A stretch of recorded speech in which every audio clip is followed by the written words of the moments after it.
Hello everyone, मैं रत्नेश शर्मा आप सभी का यूट्यूब चैनल क्लासरूम हब पर स्वागत करता हूं। प्यारे साथियों, आप सभी के लिए इस यूट्यूब प्लेटफॉर्म पर आज से मैं प्रैक्टिस बैच शुरू कर रहा हूं। आप सभी के शोल्डर पर लगने वाले स्टार के लिए एक छोटा सा प्रयास मेरे द्वारा। बच्चों, पढ़ तो सभी ने रखा होता है, बट उस चीज़ को एग्ज़ाम में सही तरीके से अप्लाई करना वो सबसे बड़ा टास्क होता है। बच्चों, यही सबसे बड़ी जिम्मेदारी मैंने आप सभी के लिए ली है कि एग्ज़ाम में जाने से पहले मैं आप सभी की हर एक चैप्टर का जो इम्पोर्टेंट पार्ट होता है, देखो पूरा चैप्टर तो एक महीने के अंदर हो नहीं सकता, ये बात तो आपको भी पता है कि जो भी इम्पोर्टेंट पार्ट होता है बच्चों, मैंने सारे प्रीवियस ईयर पेपर को एनालिसिस कर रखा है। उस बेसिस पर किस तरीके से आपका पेपर बनेगा, किस तरीके से पेपर बनाया जा सकता है, उसी तरीके से वही पैटर्न पर मैं आपको इस प्रैक्टिस बैच में देने वाला हूं। मैं यहाँ पर हर एक चैप्टर कवर करूँगा जो उसका इम्पोर्टेंट पार्ट है। अगर आपने यह बैच पूरा ईमानदारी से लिया तो बच्चों, जिन स्टूडेंट के कहीं ना कहीं अभी मॉक टेस्ट के अंदर 30 या मैक्सिमम 35 तक स्कोर रह रहा है मैथ्स के अंदर, उनके 45 प्लस नंबर आने लगे। इस तरीके से यह बैच रहेगा और यह बैच उन स्टूडेंट्स के लिए भी कहीं ना कहीं बहुत इंपॉर्टेंट होगा जिनका कहीं ना कहीं सिलेबस नहीं हुआ है लेकिन वो एसएससी एग्जाम्स की ही तैयारी कर रहे हैं। उनको ये प्रैक्टिस बैच से ये अच्छे से आइडिया लग जाएगा। हमारा भी जब फाइनल एग्जाम होगा तो इसी तरीके से हमें प्रैक्टिस करनी है। जो भी प्रीवियस ईयर क्वेश्चंस बने हैं उनमें इंपॉर्टेंट क्वेश्चंस क्या हैं, नए क्वेश्चन किस तरीके से बनाए जा सकते हैं, कुछ कैलकुलेटिव क्वेश्चंस, वो सारा का सारा पार्ट मैं आपके साथ इस स्पेशल बैच में कवर करने की कोशिश करूंगा। आपको बहुत सारी चीज़ें यहाँ सीखने को मिलेगी। हो सकता है आपको जो मैं यहाँ क्वेश्चन कराऊं वो आपको पहले से आता है, बट उस चीज़ को किस तरीके से एग्जाम में कवर करना है वो इम्पोर्टेंट चीज़ होगी। वही मैं आपको इस बैच के अंदर सिखाने की कोशिश करूंगा। अभी आपके सामने एक क्वेश्चन आएगा, अगर वो चैप्टर आपने पढ़ रखा है तो आप उसे बहुत जल्दी एग्जाम ओरिएंटेड अप्रोच से उसे सोल्व करने की कोशिश करो, और जिनका वो चैप्टर नहीं हुआ है वो सिर्फ क्वेश्चंस को पढ़ेंगे, एक बार, दो बार, तीन बार, जितनी बार कोशिश हो सके पढ़ो केवल, ताकि बच्चों आपको ये पता चल जाए कि ये टाइप का क्वेश्चन आपने किया है, आगे कभी उस पैटर्न का क्वेश्चन आएगा तो आप कर दोगे। तो देखो पहला क्वेश्चन क्या होगा।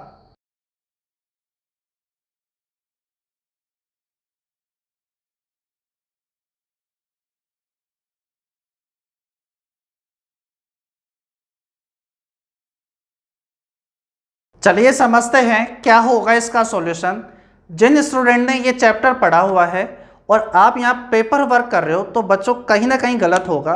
आप अपनी माइंड अप्रोच से क्वेश्चन को सोल्व करने की कोशिश करो, वो बहुत तेज चलता है अपने पेन से ज़्यादा। ऐसे क्वेश्चंस के अंदर पेपर वर्क नहीं करना होता। क्वेश्चन में आपसे कहा गया है एक धनराशि को चक्रवृद्धि ब्याज की दर से 3 साल के लिए निवेश किया गया। सेम आपके पास में पैसा है, वो साधारण ब्याज की दर से 1 साल के लिए इन्वेस्ट किया गया। तो कह रहा है पहले निवेश से प्राप्त धन दूसरे निवेश से प्राप्त धन का 2.56 गुना है, तो रेट ऑफ इंटरेस्ट क्या होगी। बच्चों सीधा सा सोचो, 2.56 का मतलब 256/100 होता है। अरे हाँ, टाइम का डिफरेंस यहाँ कितने साल का है, 2 साल का, तो स्क्वायर रूट ले लो। तो यहाँ पर हो जाएगा 16/10, एक घटा दो तो 6/10 और उसका परसेंटेज होता है 60%। यही आपका आंसर है। कोई ऑप्शन में है तो ठीक है, वरना यहाँ तो नन ऑफ दिस बन गया, ख़त्म हो गया क्वेश्चन। अब इसी चीज़ को पेपर वर्क करके आप कितना ही बड़ा समझ सकते हो। देखो सबसे पहले तो आपको ये बात पता होनी चाहिए कि सिंपल इंटरेस्ट पर आप पैसा दो या कंपाउंड इंटरेस्ट पर पैसा दो, 1 साल के बाद जो ब्याज मिलेगा वो दोनों सिचुएशन में सेम मिलेगा। बोलो इस बात से आप एग्री करोगे क्या। अगर नहीं पता तो ये बात आपको पता होनी चाहिए। अगर बच्चों इंटरेस्ट सेम मिलेगा इसका मतलब है अमाउंट भी सेम होगा। अमाउंट का मतलब मिश्रधन, मिश्रधन मतलब ब्याज सहित लौटाया गया पैसा, वो भी क्या होगा, सेम। क्वेश्चन में कहना चाह रहा है एक धनराशि है, 3 साल के लिए उसे इन्वेस्ट किया गया। कोई रेट ऑफ इंटरेस्ट होगी, उस पर इन्वेस्ट किया गया, तो बताओ उस पर जो अमाउंट मिलेगा बताओ वो कितना होगा। तो बच्चों कुछ क्वेश्चंस होंगे जहां बेसिक से आप बहुत इजीली सोल्व कर लोगे।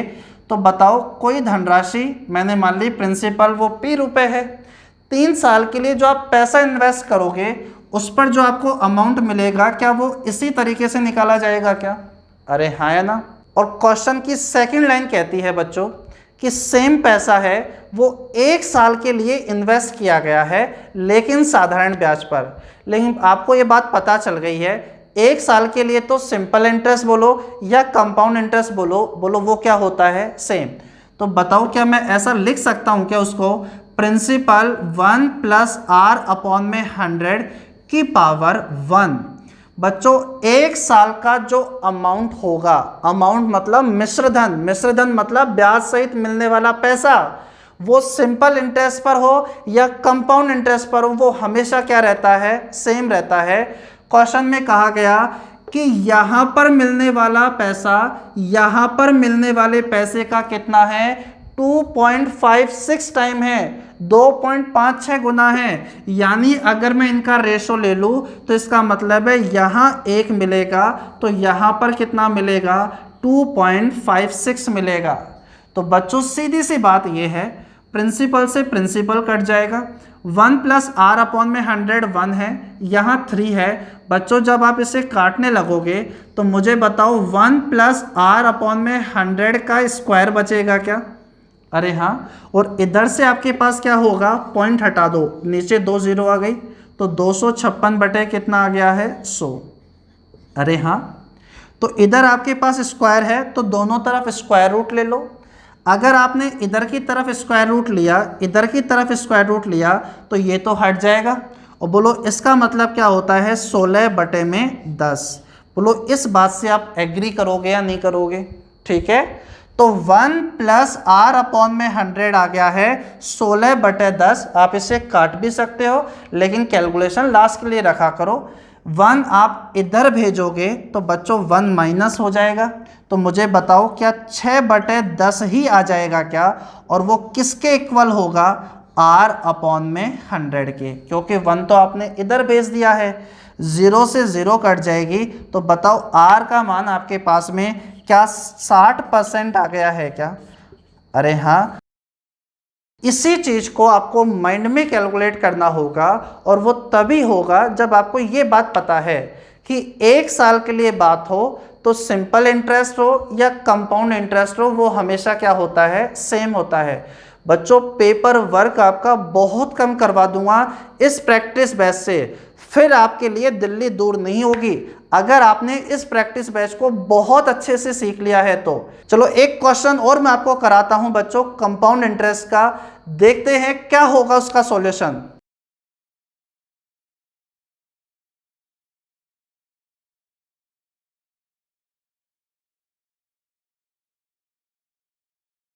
चलिए समझते हैं क्या होगा इसका सॉल्यूशन। जिन्होंने ये चैप्टर पढ़ा हुआ है वो किसी न किसी तरीके से तो इस क्वेश्चन को सोल्व कर ही देंगे, पूरा विश्वास है वो कर देंगे इस क्वेश्चन को। लेकिन बच्चों विदाउट पेपर वर्क किए अगर आपने इस क्वेश्चन को कर दिया तो वो सही मायने में आपकी जीत होगी। क्या है क्वेश्चन? क्वेश्चन में कहा गया है तीसरे वर्ष का चक्रवृद्धि ब्याज 320 है, रेट ऑफ इंटरेस्ट 14 से 2/7% वार्षिक देय है, एनुअली है। तो प्रिंसिपल आपसे पूछ रहा है 14 से 2/7 का मतलब पता होना चाहिए 1/7। अगर आप 1/7 यानी 1 और 7 को ऐड करोगे तो 8, 8 का स्क्वायर 64 और 64 का मान दिया हुआ है 320, 64 का मान 320 है। प्रिंसिपल पूछ रहा है तो बच्चों 7 का क्यूब यानी 343 का मान पूछना चाह रहा है। सोचो थोड़ा सा, 64 का मान कितना है? 320, यानी इसका मतलब 1 यूनिट का मान 5 हो गया क्या? तो 343 यूनिट का मान क्या होगा? बोलो ऐसा ऑप्शन होगा जिसकी यूनिट डिजिट 5 हो। बताओ कौन से ऑप्शन के अंदर है? ए ऑप्शन के अंदर, वही आंसर है। आप ये सोच रहे हो कि सर आपने क्वेश्चन बनाया है सारे ऑप्शन की यूनिट डिजिट 5 आ जाती तो, अरे भाई कोई परेशानी नहीं है, तो 343 × 5 कर लेना, वही आंसर आएगा। क्या आएगा 343 इंटू 5 कर लेना, वो आंसर आ जाएगा 5 3 15 20 1 21 15 और 2 17 1715। कौन सा ऑप्शन है? ए। अब तो चार ऑप्शन 1715 नहीं होंगे ना। तो देखो अब इसके पीछे की कहानी क्या है, किस तरीके से आपको समझना है। देखो आपने हो सकता है इस क्वेश्चन को इस तरीके से सोल्व किया हो। 14 सही 2/7 का मतलब होता है 1/7। सबसे पहले तो आपको ये पता होना चाहिए। इतना पता होने के बाद आप डायरेक्ट इस बात को समझ सकते हो कि 7 और 1 आप ऐड कर दो बच्चों 8 होता है, और आपके पास में 8 का आप स्क्वायर कर दो 64। बच्चों यही आपके पास हमेशा थर्ड ईयर का कंपाउंड इंटरेस्ट होता है। अगर आपने चीज़ों को सही तरीके से एनालिसिस कर रखा है ना, तो आप ऐसे फाइनल रिजल्ट तुरंत दे सकते हो। अब ये चीज़ कहाँ से बनी, वो बात अगर मैं आपको समझाऊंगा तो आपको लगेगी कि हाँ ये बात बहुत अच्छी है जो हमें याद कर लेनी चाहिए। बच्चों ट्री मेथड आपने पढ़ा होगा कंपाउंड इंटरेस्ट में, कि अगर रेट ऑफ इंटरेस्ट का फ्रैक्शन 1/7 है, टाइम आपके पास 3 साल है, तो प्रिंसिपल आप 7 का क्यूब यानी 343 मान लोगे। अरे हाँ, टाइम 3 साल है तो 3 लाइन बना दो। पहले साल भी 1/7 1/7 1/7। 343 का 1/7 करोगे तो 49 आ जाएगा, यहाँ भी 49 और यहाँ भी 49 आ जाएगा। अरे हाँ, पहले साल बोलो ब्याज के ऊपर ब्याज आपको नहीं मिलेगा, दूसरे साल आओगे यहाँ वापस करोगे तो 1/7 का कितना हो जाएगा 7। अरे ठीक है, बोलो यहाँ पर आओगे तो इस पर भी इंटरेस्ट लगेगा, इस पर भी लगेगा और इस पर भी लगेगा। कितना 1/7 1/7 1/7। तो मुझे बताओ कितना कितना हो जाएगा, ये 7 ये 7 और ये आपके पास हो जाएगा कितना 1। और मुझे बताओ क्या ये आपके पास ओनली थर्ड ईयर का कंपाउंड इंटरेस्ट है क्या? अरे हाँ है ना। ऐड करो एक बार, आप जब सभी को ऐड करोगे 14 15 49 के अंदर जब आप 15 ऐड करोगे तो मुझे बताओ कहीं ना कहीं 64 ही आ रहा है क्या? अरे हाँ है ना। बच्चों ये हमेशा वही होगा कि 7 + 1 कर दो 8, 8 का स्क्वायर कर दो, वो ही हमेशा यहाँ पर आएगा। चाहे आप 10 एग्जाम्पल से बात समझो, चाहे एक ही एग्जाम्पल से ये बात समझ लो। अरे बात समझ रहे हो क्या कहना चाह रहा हूँ? तो बच्चों 64 यूनिट का मान आपके पास दिया हुआ है कितना 320 रुपये। तो आपसे कहना चाह रहा है प्रिंसिपल क्या होगा, और ये अपन ने प्रिंसिपल मान रखा है 343 यूनिट का मान कितना हो जाएगा। ये अभी अपन ने काटा था, बोलो कितनी बार 5 बार, 5 गुना है। तो बताओ 343 यूनिट का मान आप, ये तो अभी अपन ने सोल्व किया ही था 1715 आपके क्वेश्चन का फाइनल आंसर हो जाएगा। लेकिन बच्चों इस तरीके से आपको डिटेल सॉल्यूशन एग्जाम में नहीं करना होता। ये बात मैंने आपको शुरुआत में ही समझा दी थी। अगर टाइम 3 साल है तो थर्ड ईयर का कंपाउंड इंटरेस्ट जो होता है, ओनली थर्ड ईयर का कंपाउंड इंटरेस्ट 7 + 1 8 का स्क्वायर होता है। बच्चों ऐसी बहुत कलाबाजी ऑफलाइन क्लासेस के अंदर मैं डिस्कस कर रहा होता हूं, ताकि कहीं ना कहीं आप उसे एग्जाम ओरिएंटेड अप्रोच में आप खुद ही बदल दो कि बहुत कम पेपर वर्क करके आप क्वेश्चन को सोल्व कर दो।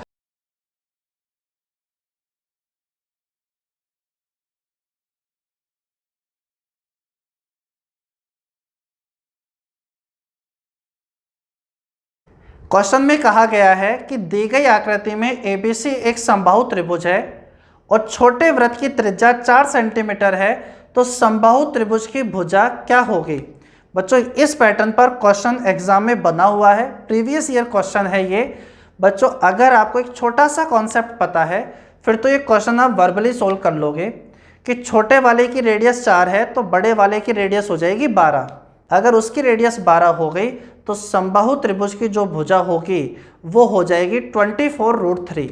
कितना 24√3। देखो मैं आपको समझाता हूँ एक छोटा सा कॉन्सेप्ट कि अगर आपके पास इक्विलेटर ट्राइंगल यानी समबाहु त्रिभुज की बात करें, उसके अंदर आपने यहाँ एक सर्कल बना दिया और यहाँ पर आपने एक सर्कल बना दिया, तो बच्चों इस वाले सर्कल की जो रेडियस होगी वो इस वाले सर्कल की रेडियस की 1/3 होती है। जो स्मॉल r होता है वो कैपिटल R का कितना होता है 3 होता है। अगर आपने यहाँ पर सर्कल बना दिया तो बच्चों इसकी जो रेडियस होगी वो इसकी कितनी हो जाएगी, 1/3 हो जाएगी, यानी आप कह सकते हो r/9 हो जाएगा। दोबारा समझो क्या कहना चाह रहा हूँ। आपके पास में ये इक्विलेटर ट्राइंगल है, अगर आपने यहाँ पर क्या बना दिया, एक सर्कल बना दिया, इसकी रेडियस आपके पास r है, तो देखो इसकी जो रेडियस होगी ये आपके पास कितनी हो जाएगी, r/3। यहाँ आपने सर्कल बना दिया तो इसकी रेडियस कितनी हो जाएगी, और 1/3, यानी हो जाएगी r/9। अब बताओ यहाँ पर एक छोटा सा सर्कल बना दिया तो उसकी रेडियस क्या होनी चाहिए, वो होती है r/27/3 होता हुआ चला जाएगा।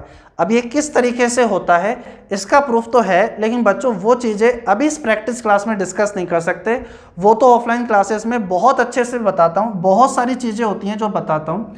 अभी इसकी रेडियस आपके पास कितनी दी हुई है, 4। ये बात याद रख लो, अगर ये 4 है तो आपके पास ये कितनी हो जाएगी, 12। इससे डायरेक्ट क्वेश्चन बना हुआ है। अगर बच्चों r12 आ गई तो कुछ बातें और मैं आपको बता देता हूँ। इक्विलेटर ट्राइंगल यानी समबाहु त्रिभुज के अंदर जो इसका एरिया होता है यानी कि क्षेत्रफल जो होता है वो √3/4 बच्चों साइड स्क्वायर यानी भुजा का स्क्वायर होता है। अरे हाँ बच्चों, आपके पास में अगर इस ट्राइंगल की हाइट दी हुई है, अभी मैं इक्विलेटर ट्राइंगल से रिलेटेड कुछ पॉइंट डिस्कस कर रहा हूं आपके साथ, तो ध्यान रखना इसका जो एरिया होता है वो h² √3 भी होता है। अगर h गिवन है तो आपके पास में सिर्फ हाइट दी हुई है तो एरिया हो जाएगा h² √3। इसकी जो हाइट होती है वो होती है √3/2 आपके पास में साइड। कुछ छोटे छोटे पॉइंट और याद रख लो, अगर आपके पास एक समबाहु त्रिभुज के अंदर अगर अंदर की तरफ सर्कल बनाया तो ध्यान रखना इस सर्कल की जो रेडियस होती है वो बच्चों साइड/2√3 होती है। बोलो याद है। अगर बाहर की तरफ बनाया आपने सर्कल तो उसकी जो आपके पास में रेडियस होगी वो होती है बच्चों कहीं ना कहीं साइड/ कितना, √3। और एक क्वेश्चन जो सबसे ज़्यादा बनता है कि समबाहु त्रिभुज के अंदर एक पॉइंट है, इस पॉइंट से तीनों भुजाओं पर अगर परपेंडिकुलर ड्रॉ कर दोगे, अगर ये P1 है, ये P2 है, ये P3 है, तो ध्यान रखना जो साइड होगी वो होती है आपके पास में 2/√3, P1 + P2 + P3। बच्चों ये पॉइंट है ना, ये बिल्कुल मिड पॉइंट नहीं है, ये इक्विलेटर ट्राइंगल में कहीं भी हो सकता है। अरे हाँ, अगर ये पॉइंट दिए हुए हैं तो हाइट भी निकाली जा सकती है।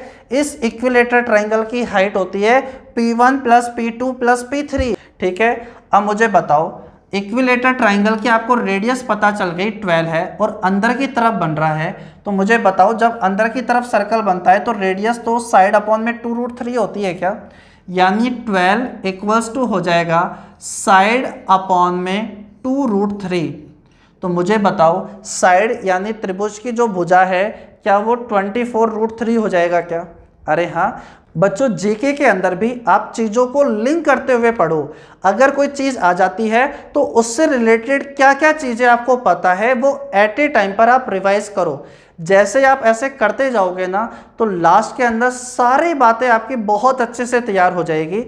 इक्विलेटर ट्राइंगल का क्वेश्चन आया, उससे रिलेटेड हमने ये बातें डिस्कस कर ली है।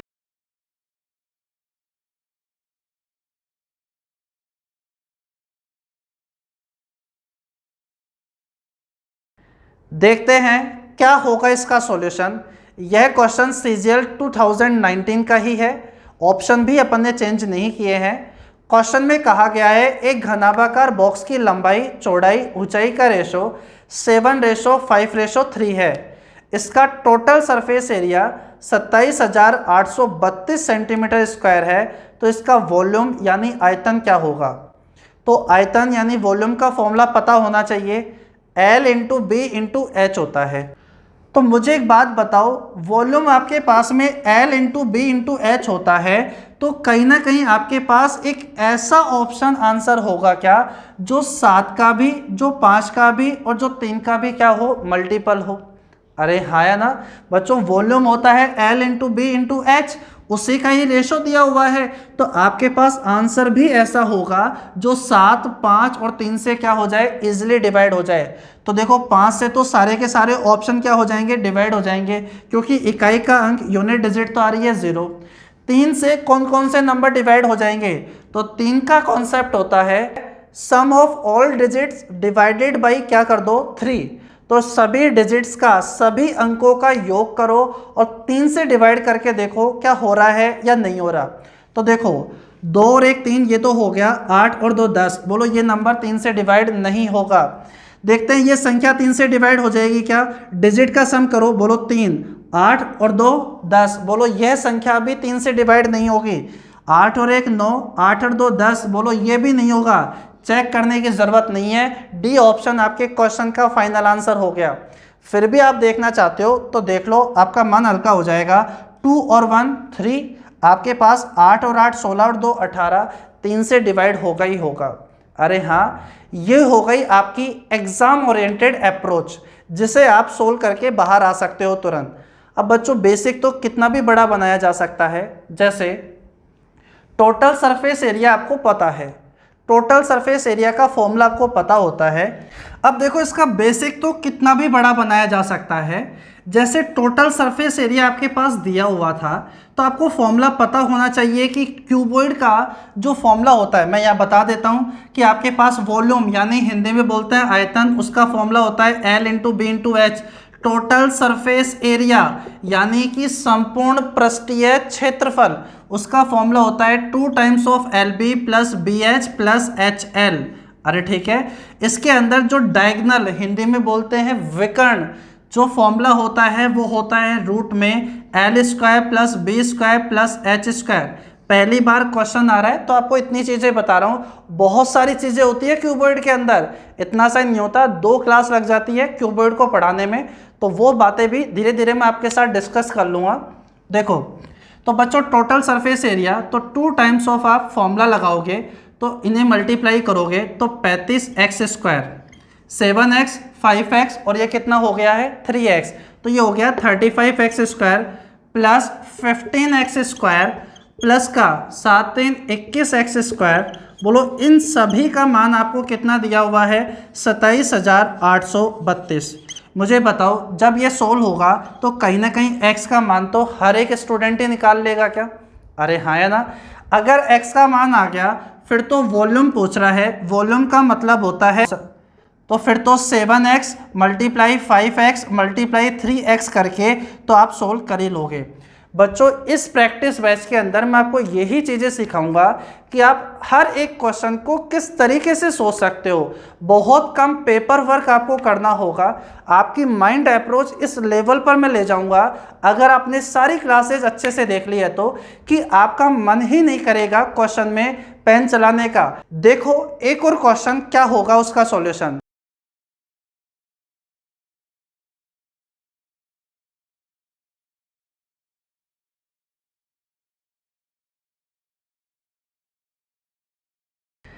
चलिए समझते हैं क्या होगा इसका सॉल्यूशन। देखो ट्रिग्नोमेट्री का क्वेश्चन है जहां आपसे कह रहा है the value of this expression. Trigonometry के अंदर मोस्टली क्वेश्चन वैल्यू पुट करके हो जाते हैं, लेकिन अगर बात करें मेंस के अंदर 10 क्वेश्चन में से तो 5 या 6 में तो वैल्यू पुट हो जाएगी, बाकी के 3-4 क्वेश्चंस करने के लिए आपको बेसिक आना ही चाहिए। अगर मैं यहाँ वैल्यू पुट करने की बात करूँ तो यहाँ पर मुझे साइन दिख रहा है और कॉस दिख रहा है, यानी अगर मैं थीटा इक्वल्स टू 45 रखूँगा तो मेरी कैलकुलेशन यहाँ कॉम्प्लिकेटेड बन जाएगी। क्यों? क्योंकि साइन 45 का मान भी 1/√2 होता है और कॉस 45 का मान भी 1/√2 होता है। तो क्यों नहीं वैल्यू 0 डिग्री या 90 डिग्री रख ली जाए, जो कहीं ना कहीं 0 और 1 होती है आपके पास में। चलो देखते हैं। बोलो यहाँ कोई परेशानी नहीं होगी, यहाँ कोई परेशानी नहीं होगी, लेकिन बच्चों यहाँ परेशानी हो जाएगी। अगर आपने a का मान 0 डिग्री रखा तो बोलो क्या ये तो इन्फिनेटिव हो जाएगा क्या? अरे हाँ या ना। तो ऐसा करो, आप यहाँ पर थीटा का मान या फिर a का मान क्या रख दो, 90 डिग्री रख दो। आपको ये बात भी समझा रहा हूँ कि यहाँ पर क्या रख सकते हैं और क्या नहीं रख सकते। 45 रखोगे, थोड़ी सी कैलकुलेशन कॉम्प्लिकेटेड हो जाएगी। 1 माइनस 1/√2, ऊपर 1/√2, ऊपर यहाँ पर 1/√2, तो कैलकुलेशन थोड़ी सी मुश्किल हो जाएगी। साइन और कॉस के अंदर 0 डिग्री और 90 डिग्री पर जो मान होता है वो 0, 1, 1, 0 ऐसा चलता है। अरे हाँ है ना। यहाँ पर 0 डिग्री रखोगे तो यहाँ पर केस इन्फिनेटिव हो जाएगा, तो यहाँ पर हमने a बराबर क्या रख दिया, 90 डिग्री। बच्चों जब आप यहाँ पर 90 डिग्री रखोगे तो फिर ये क्वेश्चन अब सोल्व हो ही जाएगा। साइन 90 का मान होता है आपके पास 1, और 1 माइनस 0 करोगे तो ये तो हो गया 1, प्लस ये हो गया 1 माइनस 0 आपके पास में, और ये हो गया आपके पास 1 ओनली। डिवाइड करना है, कॉट 90 का मान आपके पास कितना होता है 0, तो आप कहोगे 0 अपॉन में नीचे कुछ भी हो 0 ही रहेगा, प्लस का 1 आप यहाँ करोगे तो 0 प्लस का 1 1 हो जाएगा। अरे ठीक है, तो बच्चों 2 डिवाइडेड बाई 1, तो बोलो आंसर क्या आपका 2 आ जाएगा क्या? अरे हाँ, कौन सा ऑप्शन सही है? यहाँ डी ऑप्शन आपका आंसर हो जाएगा। लेकिन अगर आप इसे बेसिक से करना चाहते हो तो बच्चों कुछ ऐसा करना कि आप 1-2 स्टेप आप मन में ही सोल्व कर लो। देखो किस तरीके से, यहाँ ये बात तो पता चल गई कि एलसीएम आएगा, एलसीएम आपको लेना पड़ेगा ये, तो बच्चों ये हो जाएगा साइन स्क्वायर ए, इधर हो जाएगा 1 माइनस कोस ए का स्क्वायर। 1 माइनस कोस ए का स्क्वायर जब आप खोलोगे तो आएगा 1 प्लस कोस स्क्वायर ए माइनस का 2 कोस ए, बोलो आएगा ही नहीं आएगा? तो बच्चों कहीं ना कहीं आपके पास आ जाएगा 2, 1 माइनस का कॉस ए आपके पास में, sine square theta plus cos square theta 1 होता है, 1 और 1 आपके पास 2 आ गया, 2 कॉमन आ गया। अरे हाँ, अपॉन में बोलो ये क्या एलसीएम लिया था, 1 माइनस का कॉस ए और साइन ए। थोड़ी सी कैलकुलेशन आपको वर्बली करनी होगी, डिवाइड का साइन है, यहाँ पर कॉट स्क्वायर ए, आपको ये बात पता होनी चाहिए कोसेक स्क्वायर ए माइनस कॉट स्क्वायर ए बराबर 1 होता है। तो बताओ कॉट स्क्वायर ए बराबर क्या होगा, कोसेक स्क्वायर थीटा माइनस 1 होगा। पावर इवन माइनस का साइन होता है तो 2 फैक्टर होते हैं, तो कोसेक स्क्वायर थीटा माइनस 1 के 2 फैक्टर होंगे, एक होगा कोसेक थीटा प्लस का 1, एक होगा कोसेक थीटा माइनस 1। अरे होगा या नहीं होगा? कॉट स्क्वायर थीटा बराबर होगा कोसेक स्क्वायर थीटा माइनस 1, और इसके 2 फैक्टर हो जाएंगे, कोसेक थीटा प्लस का 1, कोसेक थीटा माइनस का 1। नहीं पता तो अलजेब्रा पूरा पढ़ा रखा है, देख लो। प्लस वाला तो कट जाएगा, बोलो क्या बचेगा, माइनस वाला। कोसेक थीटा माइनस का 1 प्लस का 1, ये आपके पास कट जाएगा। अरे हाँ, और डिवाइड है आपके पास में, अगर आप इसे मल्टीप्लाई में चेंज करोगे तो बोलो क्या कहलाएगा, 1 अपॉन में कॉसेक। अरे क्या कहलाएगा, 1 अपॉन में कॉसेक, और 1 अपॉन में कॉसेक बच्चों होता है क्या, साइन थीटा। अरे समझ रहे हो ना? तो बच्चों साइन से साइन कट जाएगा, यहाँ पर इससे ये कट जाएगा, और बोलो आंसर तब भी आपके पास क्या आ जाएगा, 2 आ जाएगा। अरे ठीक है, तो बेसिक भी आपको पता होना चाहिए। ट्रिग्नोमेट्री के क्वेश्चन में और अलजेब्रा के क्वेश्चन में आपके पास मेंस में 3 से 4 क्वेश्चन ऐसे होंगे जो कहीं ना कहीं आपको बेसिक से ही सोल्व करने होंगे। देखो एक और क्वेश्चन,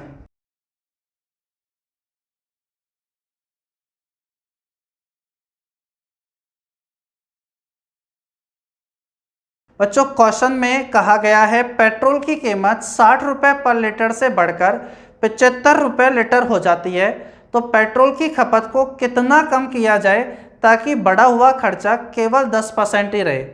बच्चों जो 60 रुपये से 75 रुपये हो गई है, इस बात को वो परसेंटेज में भी मेंशन कर देता है कि पेट्रोल की कीमत 10% बढ़ गई है या 20% बढ़ गई है, या कई बार इस तरह वैल्यू में मेंशन कर देगा। किसी भी तरीके से लैंग्वेज आ सकती है, आप अच्छे से समझो। देखो सुलझा हुआ सॉल्यूशन बहुत कम पेपर वर्क करके तो ये हो सकता है कि जैसे मानो आपका पर डे 1 लीटर ही पेट्रोल खर्च होता है, यानी पेट्रोल पर अभी तक खर्चा हुआ करता था 60 रुपये का, अब खर्चा कितने रुपए का होगा, 75 रुपये का, क्योंकि अब 1 लीटर इतने का मिलता है। अरे हाँ, क्वेश्चन में कहा गया कि उसकी कंजम्पशन में कितने % की कमी की जाए ताकि खर्चा केवल 10% ही बढ़े। यानी आपका खर्चा अभी तक 60 का होता था, लेकिन आप 10% बढ़ाने को तैयार हो गए हो, यानी इसका मतलब है आप 60 से खर्चा अपना 66 करने को एग्री हो चुके हो। अरे हाँ या ना? लेकिन बच्चों आज तो एक्सपेंडिचर आपका कितना होना चाहिए, 75, जेब में पैसे कितने पड़े हैं? केवल 66। तो बताओ आज आपको घूमना फिरना कम करना पड़ेगा क्या? अरे हाँ, आपको कंजम्पशन में कमी करनी होगी। तो बताओ कितने कम करना होगा? 75 की ज़रूरत है आज, लेकिन 66 तक ही अरेंज हो पाएगा। तो कितना कम करना पड़ेगा? 9 कम करना पड़ेगा। कितने से? 75 से। इनटू क्या कर दोगे बच्चों? 100। तो ये कट जाएगा 3, ये कट जाएगा 4, 3 से 3 टाइम्स। तो बताओ क्या आंसर 12% आ जाएगा क्या? अरे हाँ, ये बिल्कुल सुलझा हुआ सॉल्यूशन होगा जो आप वर्बली भी कैलकुलेट कर सकते हो। इतना सा आपको बस पेपर वर्क करना होगा। अरे हाँ बच्चों, वरना तो एक तरीका आपको ये भी पता होगा कि एक्सपेंडिचर जो होता है वह आपके पास में वो कॉस्ट क्या है इनटू कंजम्पशन क्या है, ऐसे पता लगाया जा सकता है। जो आपका खर्चा होगा ना वो किस पर डिपेंड करता है कि पेट्रोल की कीमत कितनी है और उसके बाद में आप उसकी कितने की खपत कर रहे हो, इसी बात पर तो क्या करेगा? एक्सपेंडिचर डिपेंड करेगा। क्वेश्चन में कहा गया कि कीमत 60 रुपये से 75 रुपये हो गई है। तो बच्चों 60 से 75 हो गई है, कितना परसेंट बढ़ गई है? तो आप बोलोगे 60 से 75 यानी 15 बढ़ गई है 60 से। तो मुझे बताओ 25% बढ़ गई है क्या? अरे 60 से कितनी हो गई है? 75। कितनी बढ़ गई? 15। कितने से? 60 से इंटू 100 कर दोगे तो आप बोल दोगे 25% बढ़ गई है। तो पेट्रोल की कीमत 25% बढ़ गई है, तो मतलब हो गया 4 से 5। 25% का मतलब होता है 1/4। अब बच्चों कहा गया है कंजम्पशन में कितने परसेंट की कमी की जाए? बोलो पहले x की कंजम्पशन होती थी और आज कंजम्पशन कितने की होगी? y की। तो अब आपसे कहा गया कि एक्सपेंडिचर केवल 10% बढ़ना चाहिए। तो बच्चों जो एक्सपेंडिचर होता है वो तो कॉस्ट इनटू कंजम्पशन होता है, इसका मतलब वो तो 10 से कितना होना चाहिए? 11। तो सीधी सी बात है, आप ये भी तरीका अपना सकते हो कि x के ऊपर जो वैल्यू है उसको उठाकर इधर लिख दो, y के ऊपर जो वैल्यू है उसको उठाकर इधर लिख दो 5। तो ये हो गया 50, ये हो गया 44। अरे हाँ है ना, ये 50 तो ये 44, डबल करोगे तो ये 100 तो ये 88। यानी पहले एक्सपेंडिचर 100 का होता था, अब कितने का? 88 का। तो मुझे बताओ सीधा सीधा क्या 12% का लॉस हो गया है क्या? अरे हाँ है ना, तो आंसर आ जाएगा आपका यहाँ से भी 12%। कुछ बच्चे से 100 मानकर भी सोल्व करते हैं, लेकिन ये 100 वाला तरीका तो तभी काम करेगा जब परसेंटेज आपके परफेक्ट हैं। 10%, 20%, 37.5% हो जाता तो 66 से ही 2/3% हो जाता। तो आप ऐसे भी कर सकते हो कि हमारा खर्चा 100 रुपये से चल जाया करता था पेट्रोल पर, लेकिन पेट्रोल की कीमत में कितना परसेंट बढ़ गया है? 25% बढ़ गया है। यानी पहले 100 रुपये से काम चल जाया करता था, अब कितने से काम चलेगा? 125 से। अरे हाँ ना, लेकिन घर पे पापा केवल कितना रुपए बढ़ाने को तैयार हुए हैं? खर्चा केवल 10% बढ़ाने को तैयार हुए हैं। यानी पहले 100 रुपये मिला करते थे पेट्रोल पर, तो अब आपको सिर्फ 110 रुपये मिला करेंगे। अरे ठीक है, लेकिन बच्चों डेली जितना आप घूमते हो उतना तो तभी घूम पाओगे जब आपको 125 रुपये मिले। तो बताओ क्या आपको कमी करनी होगी क्या? 15 की, कितने से? 125 से इंटू क्या कर दोगे? 100। 25 से कट जाएगा 4 बार, 5 बार और 5 3 15। आंसर यहाँ से भी 12% आ जाएगा। बच्चों करने के तरीके कुछ भी हो सकते हैं, लेकिन ये चीज़ द बेस्ट है। अरे हाँ, सक्सेस उससे भी आप यहाँ पर सोल्व कर सकते हो। 10 + b + 10 × b/100 = 25%। वहाँ से भी क्वेश्चन सोल्व हो जाएगा। किसी भी तरीके से आप सोल्व कर सकते हो। ठीक है, एक क्वेश्चन और देखो आप।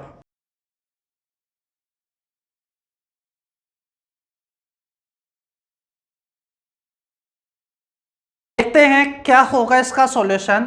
ये एसएससी के एग्जाम में बहुत पूछा जाता है ये वाला क्वेश्चन, और इससे कोई रेशो वेशो से नहीं करना। ये क्वेश्चन में तो पेपर वर्क कर दिया ना, तो ये बात मान लो कि आपने गुनाह कर दिया। इस क्वेश्चन को तो आप डायरेक्ट ही सोल्व कर दो, इतना आसान क्वेश्चन होता है। कुछ स्टूडेंट यहाँ रेशो बनाने लगते हैं कि पल्प का रेशो बराबर कर दो। अरे ज़रूरत ही नहीं है, आप भाषा को सही तरीके से समझो, आराम से ऐसे सोल्व हो जाएगा। क्वेश्चन कहा गया है ताजे फल में 68% पानी है और सूखे फल में 20% पानी है। 75 kg ताजे फल से कितना सूखा फल बनाया जा सकता है? देखो ये क्वेश्चन ये कहना चाह रहा है कि जैसे मान लो मैं मार्केट से एक ऑरेंज ले आया, कितना? एक ऑरेंज लेकर आ गया, उसके अंदर बच्चों जूस भी होगा और पल्प भी होगा। बिल्कुल फ्रेश फ्रूट है, उसमें जूस भी होगा, पल्प मतलब गूदेदार हिस्सा जो अपन फेंक देते हैं। अगर मैं उसे 6 घंटे के लिए धूप में रख दूँ तो बोलो पल्प तो उतना का उतना ही रहेगा, लेकिन जूस की मात्रा धीरे धीरे क्या हो जाएगी, कम होने लग जाएगी, वो तो एब्जॉर्ब हो जाएगा ना। तो आप यहाँ पर ये बात समझो कि चाहे फ्रेश फ्रूट हो चाहे ड्राई फ्रूट हो, यानी सूख गया, दोनों सिचुएशन के अंदर पल्प की जो मात्रा होगी वो क्या होनी है बच्चों, बराबर होनी है। बस पल्प की मात्रा आप रेशो से नहीं, आप डायरेक्ट ही वैल्यू से इक्वल कर दो। देखो ये क्वेश्चन वर्बली किस तरीके से सोल्व होगा कि टोटल कितना दिया हुआ था 75, तो 75 का 32% निकाल दो और x का 80% निकाल दो, तो वो 2 बार वो 5 बार कट जाएगा और आंसर आ जाएगा 5 6 30, 30 kg आंसर आ गया। इसी बात को मैं अच्छे से आपको समझाता हूँ। चाहे फ्रेश फ्रूट के अंदर पल्प की क्वांटिटी हो या ड्राई फ्रूट के अंदर पल्प की क्वांटिटी हो, बच्चों वो दोनों केस के अंदर क्या होगी, इक्वल होगी। सबसे पहले तो आप ये समझो, इधर अपन ले लेते हैं फ्रेश, इन क्वेश्चनों को ऐसे किया करो, फ्रेश इधर ले लो आप ड्राई। तो फ्रेश फ्रूट का वेट कितना था, तो क्वेश्चन में कहा गया था 75 kg ताज़ा फल है, तो फ्रेश फ्रूट का वेट है 75 kg। उसके अंदर वाटर की क्वांटिटी बताई गई है, ताज़े फल में 68% पानी है। अगर बच्चों 68% वाटर है तो बताओ पल्प कितना होगा, तो आपका जवाब होगा 32%। अरे हाँ या ना। तो आपसे कहना चाह रहा है सूखे फल में 20% पानी है, तो बताओ कितना सूखा फल बनाया जा सकता है। तो बच्चों मानो उसे कुछ टाइम के लिए धूप में रख दिया, तो धूप में रखने के बाद जब वो सूख गया तो उसका वेट आपके पास मान लो कि x kg रह गया। कितना kg रह गया, x kg। और जो x kg है उसके अंदर 20% किसका हिस्सा है, वाटर का। सोचो जब उसे धूप में रखा वो थोड़ा सा सूख गया और उसका वेट आज x kg है और इस x kg के अंदर वाटर 20% है, तो बताओ पल्प का आपके पास में परसेंटेज 80 होगा क्या। अरे हाँ या ना। और बच्चों चाहे फ्रेश फ्रूट का पल्प हो चाहे ड्राई फ्रूट का पल्प हो, वो दोनों सिचुएशन में क्या रहेगा, सेम रहेगा। अब कुछ स्टूडेंट यहाँ रेशो बनाकर पल्प का रेशो बराबर करते हैं और वहाँ बहुत गंदी कैलकुलेशन हो जाती है। यहाँ 100 से 100 कट गया, 16 दूना 32 और 5 80, 5 से कट गया 15 बार, आंसर आ गया 23। खत्म करो। तो बस इसी तरीके से आपको करना है। फ्रेश फ्रूट का आपको वेट दिया हुआ था, उसके अंदर पल्प की क्वांटिटी निकाल लो, 68% वाटर, तो 32% आपके पास क्या होगा, पल्प हो जाएगा, गूदेदार हिस्सा। धूप में रख दिया, सूख गया, थोड़ा कम सूखेगा कभी ज़्यादा सूखेगा, आपको वेट नहीं पता होगा, आपको नहीं पता, आपने मान लिया आज उसका वजन सूखने के बाद थोड़ा सा कम हो गया और कुल मिलाकर x kg का है। और बताया है सूखे फल के अंदर बच्चों 20% क्या है, पानी है। अगर 20% पानी है तो बताओ पल्प क्या 80% हो जाएगा क्या। अरे हाँ है ना। इसी के अंदर एक और क्वेश्चन बनता है कि एक 20 kg का आपके पास में एक तरबूज हो गया, कितने kg का, 20 kg का, जिसके अंदर 96% क्या है बच्चों, वाटर है। अब आपसे कहा गया इसे धूप में रखकर सुखा दिया गया, तो कुछ समय के बाद में इसमें 95% वाटर हो जाता है। तो बताओ इस तरबूज का वर्तमान वजन कितना है। फ्रेश फ्रूट का वेट कितना है, 20 kg, जिसके अंदर वाटर कितना परसेंट है, 96%। तो 96% अगर वाटर है तो बच्चों 4% पल्प रहेगा। अरे हाँ है ना। तो 20 का 4% निकालोगे बच्चों, 100 से तो 100 कटेगा, इसे तो भूल जाओ। तो 20 को 4 से गुणा करोगे तो कितना आ जाएगा, 80। अब बच्चों जब उसे धूप में रखोगे तो उसका वेट कम हो जाएगा और मैं मान लेता हूं अब उसका वेट x kg है। अब क्वेश्चन में कहा गया कि उसके अंदर 95% किसका हिस्सा है, वाटर का। अगर ड्राई फ्रूट हो गया, अगर वो सूख गया, उसमें 95% वाटर है तो 5% पल्प का होगा। तो मुझे एक बात बताओ, x का कितना परसेंट निकालोगे, 5%। अरे ठीक है, 5 से बच्चों 20 कट जाएगा, कितनी बार, 4 बार, और 4 को 4 से गुणा करोगे तो इस क्वेश्चन का आंसर 16 kg बन गया क्या। अरे हाँ, तो यही प्रॉपर तरीका होगा। अगर आप ऐसे कर रहे हो तो ठीक है, वरना ऐसे ही करो, वरना ऐसे ही करना है, कोई रेशो वेशो नहीं बनाओ यहाँ पर, इसी तरीके से करो। एक और क्वेश्चन देखो, बहुत अच्छा होगा वो भी।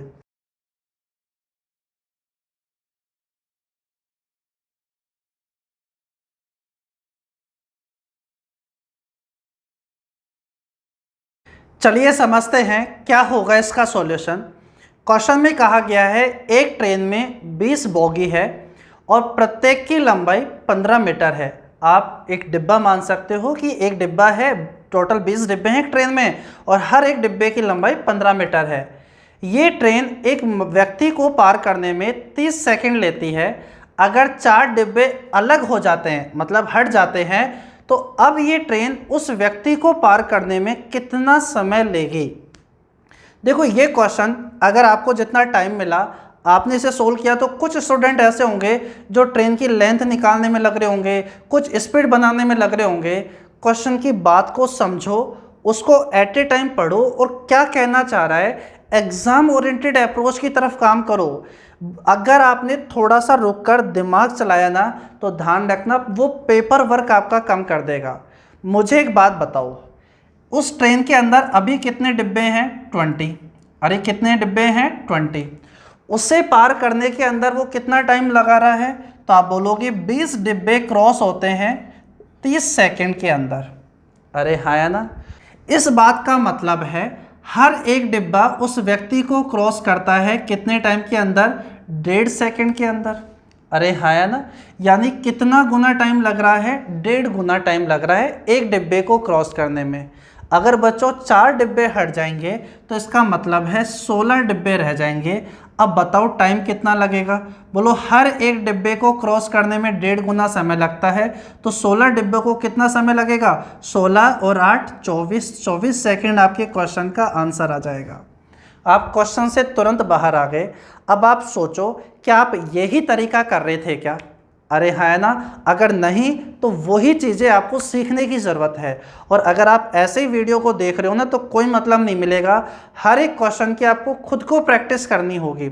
अब बच्चों कुछ स्टूडेंट इसको ऐसे भी कर रहे होंगे, जैसे मैं आपको बताता हूँ दूसरा भी तरीका क्या होगा, कि एक ट्रेन में 20 डिब्बे हैं, प्रत्येक की लंबाई 15 मीटर है। देखो एक डिब्बा ये, एक डिब्बा ये, एक डिब्बा ये, इस तरीके से टोटल कितने डिब्बे हैं? 20 डिब्बे, हर एक की लंबाई 15 है। तो मुझे बताओ जो ट्रेन है उसकी जो लंबाई है आपके पास में वो कितनी हो गई है? 300 मीटर। अरे हाँ, और जो ट्रेन है वो एक व्यक्ति को क्रॉस करने के अंदर कितना टाइम लेती है? तो आप बोलोगे 30 सेकेंड। तो आप यहाँ से कुछ बच्चे स्पीड निकालेंगे कि उस ट्रेन की स्पीड कितनी है, तो स्पीड आ जाएगी 10 मीटर पर सेकेंड। अरे हाँ। अब क्वेश्चन में कहा गया 4 डिब्बे हटा दिए गए, तो डिब्बे कितने रह गए? 16। हर एक डिब्बे की लंबाई जो आपके पास में है वो बच्चों 15 मीटर है। तो आप कहोगे अब जो ट्रेन की लंबाई है वो 15 × 16 है, और ट्रेन की जो स्पीड है अब बच्चों आपके पास में 10 मीटर पर सेकेंड है। तो आपको पता है कि डिस्टेंस अपॉन में स्पीड इक्वल्स टू क्या होता है? टाइम। और जब एक ट्रेन एक व्यक्ति को क्रॉस करती है या एक पोल को क्रॉस करती है, तो डिस्टेंस ट्रेन की लंबाई के बराबर ही होती है।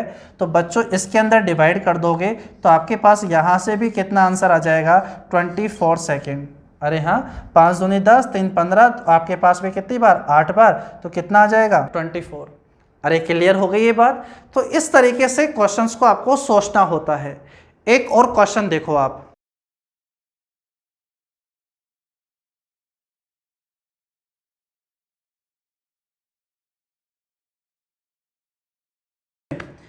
चलिए समझते हैं क्या होगा इसका सॉल्यूशन। बच्चों मेंसुरेशन में ऐसे क्वेश्चन बहुत पूछे जाते हैं। क्वेश्चन में कहा गया है एक बेलनाकार पात्र है जिसकी त्रिज्या 3.5 मीटर है, पानी से पूरी तरीके से भरा हुआ है। 15,400 लीटर पानी निकाल लिया जाए तो पानी के स्तर में गिरावट ज्ञात करो। देखो सबसे पहले तो एक बात सीख लो, 1 लीटर जो होता है बच्चों वो 1000 सेंटीमीटर क्यूब होता है। अरे क्या बताया? 1 लीटर बराबर होता है 1000 सेंटीमीटर क्यूब। अब इस बात को मीटर में भी चेंज किया जा सकता है कि 10 की पावर -3 आपके पास क्या हो जाएगा? Metre cube. देखो जो पानी का लेवल गिर जाएगा वो निकाला जाएगा, यानी उस वाले पार्ट का volume pi R square H यानी 22/7 आयतन हो जाएगा। 7/2 3.5 का मतलब 7/2 7/2 इंटू में एच। अब बच्चों ये मीटर में है तो सब कुछ आप सेंटीमीटर में ही चेंज कर लो, 100 से और 100 से आप मल्टीप्लाई कर दो तो ये वाला भी सेंटीमीटर में और ये वाला भी आपका क्या हो गया है, सेंटीमीटर में। और जो पानी का लेवल आपके पास में कम हो गया वो 15,400 है, तो 15,400 को आपको किससे मल्टीप्लाई करना होगा, 1000 से, क्योंकि इतना लीटर को सेंटीमीटर में बदलना है तो 1 लीटर बराबर होता है 1 लीटर बराबर होता है 1000 सेंटीमीटर क्यूब। ये बात बहुत इंपॉर्टेंट है, इससे क्वेश्चन बनते हैं।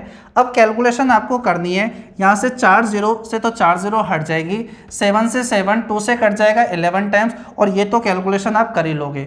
77 का डबल क्या 154 होता है क्या, तो बताओ एच का मान आपके पास कितना आ गया, 2 इधर चल जाएगा 1 0 इधर आ जाएगी, क्या एच का मान 40 आ गया क्या।